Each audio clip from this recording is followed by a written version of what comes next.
नमस्ते दोस्तों, मैं अंकुर आर्य आप सबका एक बार फिर से स्वागत करता हूं आपके अपने YouTube चैनल सत्य सनातन में।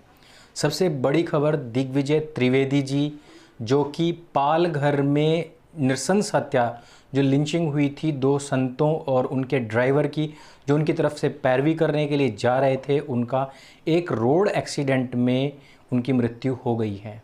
लेकिन जिस प्रकार से पालघर के पक्ष में बोलने वाले पत्रकारों, लोगों के ऊपर अभी तक कार्रवाइयाँ हुई हैं, 12-12 साढ़े 12-12 घंटे तक उनसे पूछताछ हुई है, ना कि उन लोगों से जिन्होंने इस हत्या को अंजाम दिया है, इस लिंचिंग को अंजाम दिया है, बल्कि उन लोगों से पूछताछ हो रही है जो लोग इसकी आवाज़ को उठा रहे थे। ऐसे समय में दिग्विजय त्रिवेदी जी की इस मृत्यु पर, इस दुखद मृत्यु पर लोगों को विश्वास नहीं हो रहा है और उनका यही कहना है कि जिस प्रकार से महाराष्ट्र के अंदर लगातार वो काम हो रहे हैं जिसके लिए कभी भी महाराष्ट्र को जाना ही नहीं जाता था, ऐसे समय में कांग्रेस का पांव जिस समय पर सत्ता में है, उस समय पर वो कुछ ना कुछ वो कार्य कर सकती है जिसके लिए वो जानी जाती रही है। आपको भी पता है कि कांग्रेस के आला कमान के लीडरान तक भी इस तरीके की संदिग्ध मौतें उनकी होती रही हैं। ऐसे समय पर यदि वो पालघर का पक्ष रखने के लिए जा रहे थे, उसी समय पर इस तरीके का एक्सीडेंट कि उनकी मृत्यु ही हो जाती है, यह कहीं ना कहीं शक की जो सुई है वो वहाँ की सरकार की तरफ घुमाती है। इसमें जल्द से जल्द एक निष्पक्ष जांच हो, सीबीआई जांच हो, इसके लिए लोग कह रहे हैं। लोगों की तरफ से और भी बहुत सारे कमेंट आए हैं, लेकिन सिर्फ और सिर्फ इतना हो जाए कि क्राइम ब्रांच से इसकी जांच हो जाए, इसके पीछे इसकी तह तक पहुंचा जाए। साथ ही साथ पालघर में जो संतों की निर्मम हत्या, जो लिंचिंग हुई है, उसकी जांच भी क्राइम ब्रांच से ही हो, ऐसी हम सब की डिमांड है।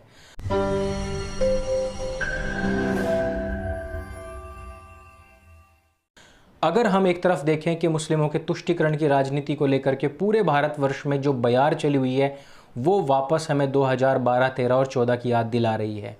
ठीक उसी के अनुकूल एक और बयान जो आया है वो है मुनव्वर राणा का। लोग कह रहे हैं कि ये बहुत मशहूर है, लेकिन मैंने इसका नाम पिछले कुछ ही समय से सुना है, जब से मैंने देखा है कि ये हिंदुओं के खिलाफ कहीं ना कहीं किसी न किसी अलग अलग भाषा में जहर उगलने का काम करता रहता है। इसने अपनी बहुत ही सक्रिय भूमिका निभाई थी जब शाहीन बाग में धरना प्रदर्शन हुआ था, जब दिल्ली के अंदर हिंसा हुई थी, आगजनी हुई थी, तब भी यह बड़ा एक्टिव था। और अब एक बार फिर से आकर के इसने कहा है कि इस देश के अंदर 100 करोड़ इंसान रहते हैं और 35 करोड़ सूअर रहते हैं। इसके इस बयान से कहीं ना कहीं हमें सच्चाई भी पता लगती है, लेकिन आप हमेशा एक बात को नोटिस करें कि यह जो 100 से अलग वाला आंकड़ा है, ये कभी 15 हो जाता है, कभी 25 हो जाता है, कभी 30 हो जाता है, कभी 35 हो जाता है, लेकिन ये जो 100 वाला आंकड़ा है ये हमेशा एक का एक ही रहता है। इससे आपको समझ में आना चाहिए। यानी कि उसका कहने का मतलब ये था, क्योंकि जो इंसान होते हैं वो तो वोट कर सकते हैं, लेकिन जो सूअर है उसका तो कोई आई कार्ड ही नहीं बनता, तो वो वोट कर भी नहीं सकता है। इसलिए ऐसी गलत सरकार चुनने में उन 35 करोड़ सूअरों का कोई योगदान नहीं है। इसलिए वो जो 35 करोड़ सूअर हैं वो पूरी तरीके से निर्दोष साबित होते हैं। हम मानते हैं कि 100 करोड़ लोगों ने वोटिंग किया है और उन्हीं की वजह से सरकार बनी है, और बाकी जो 35 करोड़ सूअर हैं वो सिर्फ खड़े होकर के देखते रहे। लेकिन हमें ये भी पता होना चाहिए कि सूअरों के ऊपर किसी भी तरीके का कोई भी क्वारंटाइन, कोई भी लॉकडाउन, किसी भी प्रकार का कोई भी फ्लू काम कर ही नहीं रहा है। सूअर खुला घूमते हैं और वो खुला ही घूम रहे हैं। वो सूअर जो होते हैं वो गंदगी में मुंह मारते फिरते हैं, और जो गंदगी उनके ऊपर चिपट जाती है वो दूसरों के घरों पर जब जाकर के अपनी कमर रगड़ते हैं ना किसी की दीवार के ऊपर, तो वहाँ तक भी वो फैला देते हैं। तो सूअर वही काम करते हैं और सूअर वही काम लगातार कर भी रहे हैं। तो इसमें हमें कुछ भी सोचने की आवश्यकता नहीं है। लेकिन जिस प्रकार से हम देख रहे हैं कि देश के अंदर मुसलमानों का रवैया अचानक से बदलता जा रहा है, हम देख रहे हैं कि जिस प्रकार से मौलाना साद लगातार भाग रहा है, उसको एक हीरो बताया जा रहा है। क्योंकि इनकी नज़र में तो दाऊद इब्राहिम भी एक हीरो है, क्योंकि वो भी भाग ही रहा था। क्योंकि इनकी नज़र में तो जाकिर नाइक भी एक हीरो है, क्योंकि वो भी भाग ही रहा है। मौलाना साद जो आजकल भाग रहा है, क्राइम ब्रांच उसके पीछे पड़ी हुई है। कैराना का रहने वाला कोरोना सरगना, कोविड 786 को फैलाने वाला, यह आतंकवादी आजकल जो भागा फिर रहा है, इसके ऊपर लगातार छापे पड़ रहे हैं। अभी हमने पिछले दिनों आपको बताया था किस प्रकार से तकरीबन 700 से 800 विदेशी नागरिकों का, जिनका कि वीज़ा पूरी तरीके से कैंसिल कर दिया गया है, उनको भी जाने नहीं दिया गया है, उन लोगों से भी पूछताछ हो रही है। और उनके साथ ही साथ जब 166 तकरीबन जमातियों से पूछताछ की गई तो उन्होंने ये बताया है कि 20 मार्च के बाद मरकज में रुकने के लिए मौलाना साद ने ही हमको बोला था। ज़्यादातर जमातियों ने क्राइम ब्रांच को ये बताया है कि वो खुद से मरकज से निकलना चाहते थे, लेकिन मौलाना साद ने उन्हें ऐसा करने से मना कर दिया था। क्राइम ब्रांच के सूत्रों के मुताबिक मौलाना साद जानबूझकर अपना कोविड-19 टेस्ट सरकारी अस्पताल में नहीं करवाना चाहता है, क्योंकि वो जानता है कि जैसे ही सरकारी अस्पताल से कराए हुए कोरोना टेस्ट की रिपोर्ट नेगेटिव आती है तो क्राइम ब्रांच मौलाना साद को पूछताछ के लिए तुरंत ही बुला लेगी, और अगर पॉजिटिव आता है तो उसको तुरंत ही क्वारंटाइन कर लिया जाएगा। इसलिए वो बचता भागा फिर रहा है। मौलाना साद को इस बात की जानकारी है कि जब तक वो अपनी कोरोना नेगेटिव वाली रिपोर्ट नहीं देगा तब तक क्राइम ब्रांच मेडिकल प्रोटोकॉल के तहत चाहकर भी पूछताछ के लिए उसको नहीं बुला सकती है। इसी बात का फ़ायदा उठा करके मौलाना अब अपने वकीलों के जरिए मीडिया के एक वर्ग में झूठी खबरें छपवा करके फैलवा रहा है, अपने पक्ष में सबूतों को इकट्ठा करने की कोशिश कर रहा है, ताकि अखबार की वो कटिंग अदालत में पेश करके अपना पक्ष मजबूत कर सके। क्राइम ब्रांच के सूत्रों के अनुसार उसके पास में काफ़ी सारे सबूत हैं, जिससे ये पता लगता है कि निजामुद्दीन के मरकज में लोगों को पुलिस द्वारा नोटिस देने के बावजूद भी जानबूझ करके रोका गया था, जिसको साबित करने के लिए क्राइम ब्रांच ने 166 जमातियों के बयान विदेशी जमातियों के साथ ही साथ दर्ज कर लिए हैं। इसके अलावा क्राइम ब्रांच ने 700 विदेशी जमातियों के पासपोर्ट पूरी तरीके से कैंसिल कर रखे हैं।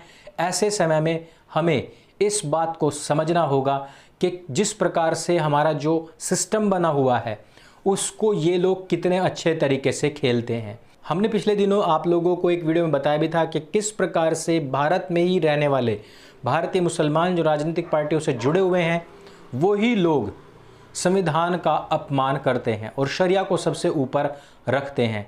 ऐसे समय में हमें भी इस बात को समझना चाहिए कि जिस प्रकार लगातार इस तरीके की घटनाएं हमारे सामने आ रही हैं उनसे हमें क्या शिक्षा मिलती है।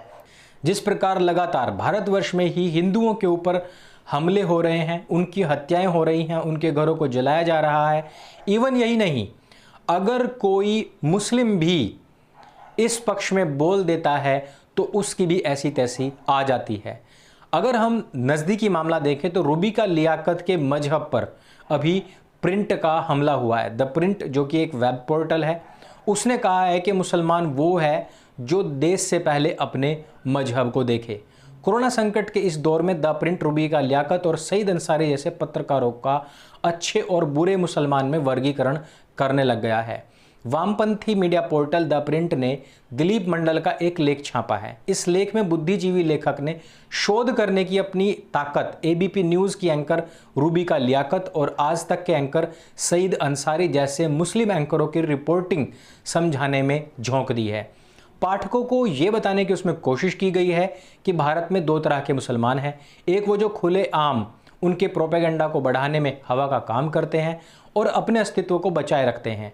दूसरे वे हैं जो उनके खिलाफ जाकर के भाजपा का मुखपत्र बन रहे हैं और अपने लोगों में अपनी पहचान खो रहे हैं। द प्रिंट के इस लेख में, जिसका शीर्षक है रूबिका लियाकत और सईद अंसारी जैसे हिंदी समाचार एंकर भाजपा के मुस्लिम नेताओं की तरह हैं, इस आर्टिकल में उसने रूबिका लियाकत पर केंद्रित होकर के उनके बारे में कहा है कि मीडिया में कुछ एक ऐसे पत्रकार हैं जो अपनी अंतरात्मा, अपने जमीर और वजूद को खतरे में डालकर उसे बचाने की कोशिश कर रहे हैं, यानी कि अपना करियर बचाने की कोशिश कर रहे हैं।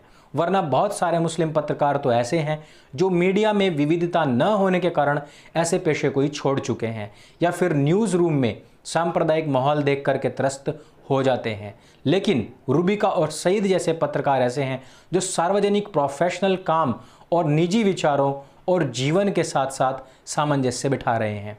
आपने देखा भी होगा कि दोनों पत्रकार ही जहां पर राष्ट्रवादिता की बात होती है खुल करके उसके पक्ष में आते हैं, लेकिन कुछ पत्रकार ऐसे भी हैं जो कि देश का माहौल खराब करने के लिए, आपने देखा होगा पिछले दिनों CAA के ऊपर झूठी खबरें फैला रहे थे, जो NRC आया ही नहीं उस पर भी झूठ फैला रहे थे, जिसमें कि अरफा खानूम शेरवानी का नाम सबसे ऊपर आता है।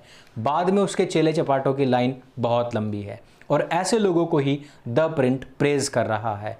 अर्थात इन मुस्लिमों की नज़र में वो हर एक मुसलमान भी काफिर के ही बराबर है जो लोग इस देश के विषय में बात करते हैं।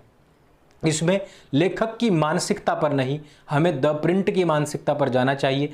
द प्रिंट को हमने देखा है कि घोर हिंदू, घोर सनातन विरोधी पोर्टल की तरह ये काम करता है। द प्रिंट हो, द क्विंट हो, द वायर हो या द ललन टॉप हो, ये सारे के सारे इस्लाम की बखान के लिए अपनी पूरी जान झोंक देते हैं।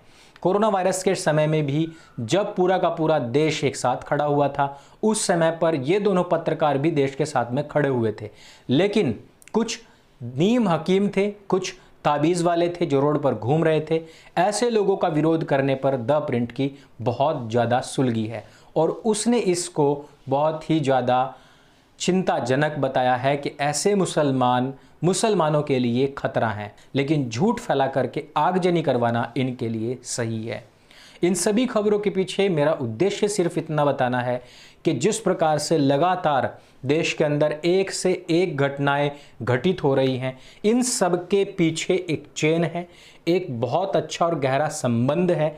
इन संबंधों को समय रहते सीखना, जांचना, परखना, समझना और लोगों को समझाना अत्यंत आवश्यक है, क्योंकि हम किसी एक खबर के ऊपर केंद्रित होकर के रहते हैं और आसपास घटित होने वाली दूसरी खबरों को नहीं देखते हैं जो कि उसी से लिंक हैं। इन लिंक्ड सभी खबरों से ही इतिहास रचा, बदला और बनाया जाता है। इन वजह से मैं जब भी आप लोगों के सामने आता हूं, कुछ लिंक्ड बहुत सारी खबरें लेकर के ही आता हूं। ये खबर यदि आपको अच्छी लगे तो उसको सबके साथ में शेयर अवश्य करें। सत्य सनातन को आपका दिया हुआ प्यार इसी तरीके से फलता और फूलता रहे और यह आवाज़ पूरे भारतवर्ष की, पूरे सनातन समाज की आवाज़ बन करके उभरे, ऐसी हमारी कामना है। मेरे संग बोले सत्य सनातन वैदिक धर्म की जय। जय हिंद, वंदे मातरम।